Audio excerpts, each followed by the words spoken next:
En 1942, au plus fort de la Seconde Guerre mondiale, les États-Unis lancent le programme Lend-Lease pour soutenir leurs alliés.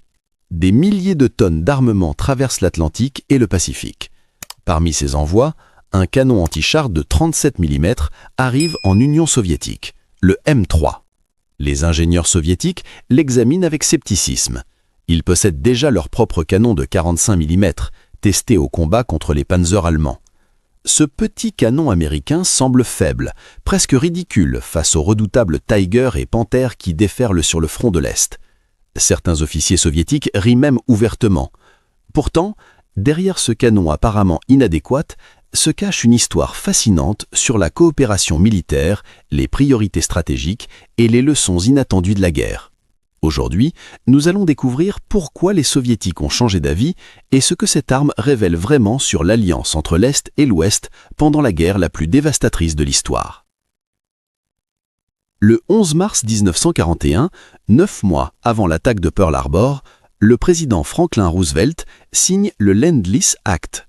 Cette loi autorise les États-Unis à fournir du matériel militaire aux nations alliées sans paiement immédiat. L'objectif est clair, soutenir la Grande-Bretagne qui résiste seule face à l'Allemagne nazie. Mais tout change le 22 juin 1941.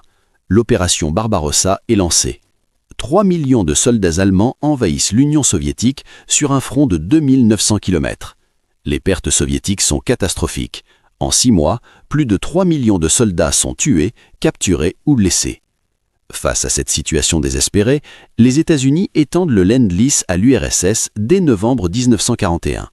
Les premières cargaisons arrivent par 3 routes périlleuses, le convoi arctique vers Mourmansk et Arkhangelsk, la route persane à travers l'Iran et la route du Pacifique via Vladivostok. Ces convois transportent des chars Sherman, des avions de chasse, des Jeeps Willys, des camions Studebaker et des milliers de tonnes de nourriture. Entre 1941 et 1945, les États-Unis fourniront pour plus de 11 milliards de dollars d'équipements à l'Union soviétique, soit environ 180 milliards de dollars actuels. Mais tous les équipements ne sont pas égaux. Les Soviétiques apprécient particulièrement les véhicules de transport, essentiels pour leur stratégie de guerre mobile. En revanche, certaines armes américaines ne correspondent pas aux besoins du front de l'Est. Le canon anti-char M3 de 37 mm fait partie de cette catégorie. Développé en 1938 et adopté en 1940, ce canon est déjà considéré comme obsolète lorsqu'il entre en production massive. Sa conception repose sur l'analyse des conflits européens de la fin des années 1930, une époque où les chars légers dominaient encore les champs de bataille.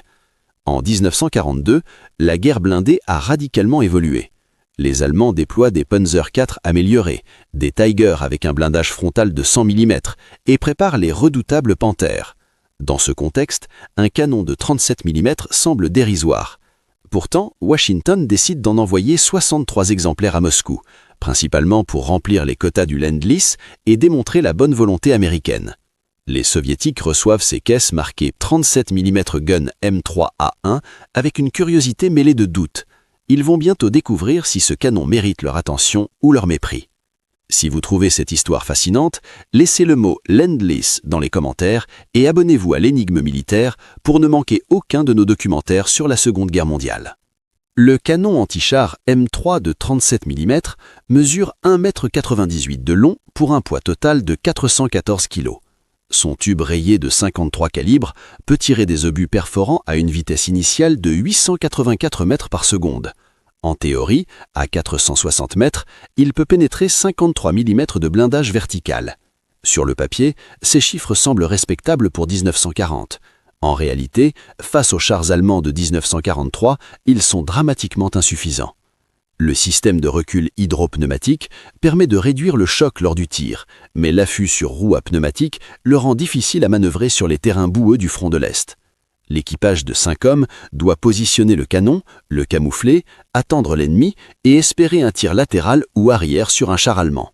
Un tir frontal contre un Panzer IV Ausf G avec ses 80 mm de blindage frontal est pratiquement inutile. Contre un Tiger I doté de 100 mm à l'avant, c'est tout simplement suicidaire. Les munitions disponibles pour le M3 comprennent l'obus perforant M51, l'obus explosif M63 et l'obus à noyau dur M74. Ce dernier, utilisant un cœur en carbure de tungstène, améliore légèrement la pénétration, mais reste limité à 61 mm à 460 mètres. Les Soviétiques testent ces munitions au printemps 1943 sur le polygone de tir de Koubinka, près de Moscou. Ce centre d'essai est réputé pour ses évaluations rigoureuses. Des ingénieurs soviétiques tirent sur des plaques de blindage capturées aux Allemands et sur des chars ennemis détruits récupérés du front. Les résultats sont décevants. La munition M63, censée exploser au contact, montre une efficacité limitée contre les blindages inclinés. Les rapports soviétiques soulignent que le canon manque de puissance d'arrêt et que sa cadence de tir théorique de 25 coups par minute est difficile à maintenir en conditions de combat réel. Les servants doivent recharger manuellement, ajuster constamment la visée et risquer leur vie sous le feu ennemi direct. Comparé au canon soviétique de 45 mm modèle 1937, 53K, le américain apparaît inférieur. Le canon soviétique tire un projectile de 1,43 kg à 760 mètres par seconde et peut pénétrer 43 mm à 500 mètres sous un angle de 60 degrés. Bien que légèrement moins performant en pénétration pure, le canon soviétique bénéficie d'une meilleure disponibilité en munitions, d'une logistique simplifiée et d'équipages déjà formés à son utilisation.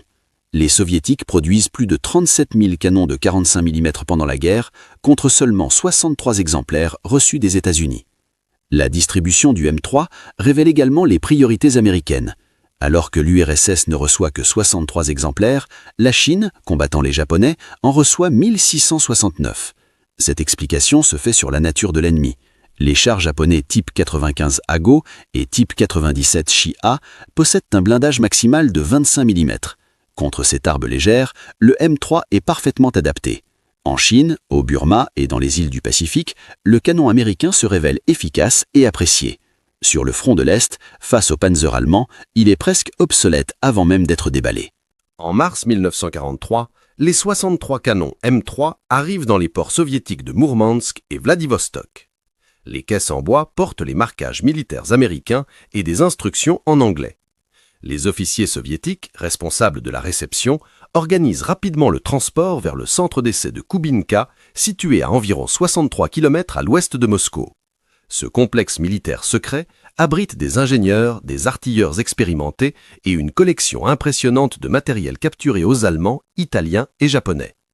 Le polygone de Koubinka dispose de stands de tir, de bunkers d'observation blindés et de vastes étendues pour simuler les conditions de combat. Les ingénieurs soviétiques, dirigés par des spécialistes de l'artillerie anti-char, commencent une série de tests méthodiques. Ils mesurent la vélocité des projectiles, testent la pénétration sur différents types de blindage et évaluent la résistance du canon aux conditions climatiques extrêmes de la Russie. Les températures peuvent descendre à moins 30 degrés Celsius en hiver et atteindre 35 degrés en été. Les mécanismes de recul, les lubrifiants et les joints doivent résister à ces variations brutales. Les premiers tirs révèlent immédiatement les faiblesses du M3. La munition M63, le but explosif, montre une fragmentation insuffisante. Les experts soviétiques notent dans leur rapport que la charge explosive est trop faible pour causer des dégâts significatifs aux chars ou aux fortifications légères. L'obus perforant M51 pénètre correctement les blindages fins, mais ricoche fréquemment sur les plaques inclinées, une caractéristique commune des chars soviétiques et allemands de l'époque. Les ingénieurs testent également les obus à noyau dur M74 réservés aux cibles les plus résistantes. Même avec ce projectile spécial, la pénétration maximale reste autour de 61 mm à 460 mètres, insuffisante contre les Tigers et Panthers. Les rapports officiels soviétiques, aujourd'hui accessibles dans les archives militaires, sont sans appel. Un document daté du 15 avril 1943 conclut que le canon de 37 mm M3 est inadéquat pour les conditions du front de l'Est face aux chars allemands modernes. Les soviétiques recommandent de limiter son utilisation au secteur secondaire ou de le déployer contre les véhicules légers, l'infanterie et les fortifications temporaires. Certains canons sont même relégués à la défense antiaérienne à basse altitude, un rôle pour lequel ils ne sont pas vraiment conçus. Vous découvrez des faits historiques que peu de gens connaissent. Continuez à regarder, car ce que vous allez découvrir va changer votre compréhension du Lend-Lease et de la coopération entre les Alliés. Malgré ces conclusions négatives, les Soviétiques ne rejettent pas publiquement le M3. La diplomatie joue un rôle crucial. L'URSS dépend massivement du Lend-Lease pour ses camions, ses locomotives, ses avions et ses matières premières. Critiquer ouvertement un équipement américain pourrait compromettre les futures livraisons. Les autorités soviétiques adoptent donc une attitude pragmatique, elles acceptent le matériel, le testent rigoureusement et utilisent ce qui fonctionne tout en mettant discrètement de côté ce qui ne convient pas. Certains M3 sont néanmoins distribués à des unités de deuxième ligne, à des brigades de partisans ou à des forces de sécurité arrière. Dans ces rôles, loin des batailles blindées majeures, le canon trouve une certaine utilité. Il peut détruire des camions, disperser des concentrations d'infanterie et défendre des points stratégiques contre des raids légers. Mais jamais il ne deviendra une arme emblématique du front de l'Est comme le ZIS-3 de 76 mm ou le redoutable canon anti-char de 85 mm. Pour comprendre pleinement pourquoi le M3 a déçu les soviétiques, il faut le comparer au canon anti-char déjà en service sur le front de l'Est. Le canon soviétique de 45 mm modèle 1937, 53K, représente la norme de base. Avec un poids de 560 kg, il est légèrement plus lourd que le M3, mais offre une meilleure stabilité au tir. Son projectile de 1,43 kg peut pénétrer 43 mm de blindage à 500 mètres sous un angle de 60 degrés. Si ses performances sont proches de celles du M3, le canon soviétique bénéficie d'une disponibilité massive. Plus de 37 000 exemplaires sont produits entre 1937 et 1943. En 1942, les soviétiques déploient également le canon de 57 mm ZIS-2, spécialement conçu pour percer les blindages lourds. Avec une vélocité de 910 mètres par seconde, il peut pénétrer 106 mm à 500 mètres. Ce canon devient rapidement le fléau des panzers allemands. À partir de 1943, le ZIS-3 de 72,6 mm, initialement un canon divisionnel, est massivement utilisé en rôle anti-char. Sa versatilité, sa réalibilité et sa puissance de feu en font une des pièces d'artillerie les plus produites de la guerre. Plus de 103 000 unités sortiront des usines soviétiques. Du côté allemand, les soviétiques affrontent le PaK-36 de 37 mm, surnommé ironiquement Panzer-Anklopfgerät ou marteau de porte anti-char par les soldats allemands eux-mêmes, car il ne fait souvent que frapper les blindages sans les pénétrer. Ce canon, similaire en calibre au M3 américain, devient obsolète dès 1941 face aux chars soviétiques T-34 et KV-1. Les Allemands le remplacent rapidement par le PaK-38 de 50 mm, puis par le redoutable PaK-40 de 75 mm, capable de détruire n'importe quel char allié à distance raisonnable. Cette comparaison illustre une réalité stratégique. En 1943, les canons de 37 mm appartiennent au passé.